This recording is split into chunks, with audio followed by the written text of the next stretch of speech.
Dit raak nou daai tyd van die maand waar mense rekeninge, jou skuld moet betaal word. En vir baie mense is dit 'n stresvolle tyd.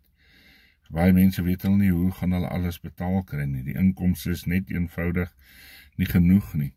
Die uitgawes is baie meer. En dan raak 'n mens maar bietjie benoud en bekommerd en weet nie wat se kant toe nie. Maar vir Filippense 4 vers 6 sê hy, wees oor niks besorg nie, maar laat julle begeertes in alles deur gebed en smeking met danksegging bekend word by God.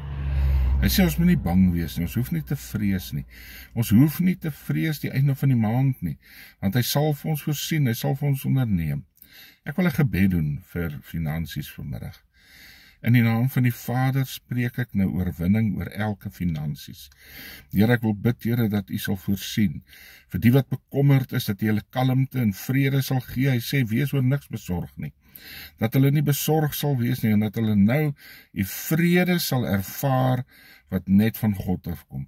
Maar ek wil bid, Here, vir U voorsiening, dat U vir elkeen sal onderneem en 'n uitweg sal maak, dat U die finansies sal losmaak oor elke een wat vandag sit met 'n bekommernis en 'n benoudheid oor hulle finansies, Here. Dat Jy uitweg sal maak.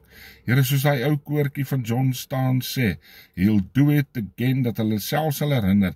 In die verlede het die Here vir my voorsien. Hy sal nog steeds vir my voorsien. Ek breek die gees van armoede. Ek breek die gees van skuld. Die woord sê dat iemand iets verskuldig is 'n slaaf in dit. Here, ek breek daardie slawerny gees.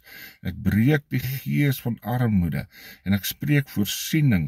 Ek spreek oorwinning oor elkeen se finansies en dat elke rekening betaal sal word, dat elke rekening vereffen sal word. Ons gee dit nou in die hande en ons spreek rykdom, seëninge, oorwinning oor elkeen se lewe in hulle beursies. Ons breek die vloeke wat oor hulle finansies is en ons spreek oor voorsiening in die naam van Jesus Christus. Dankie Here dat ons weet ons is die kinders. En die woord sê ook dat ons is nie bedelaars nie, maar ons is koningskinders. En ons eer U daarvoor in Jesus naam. Amen.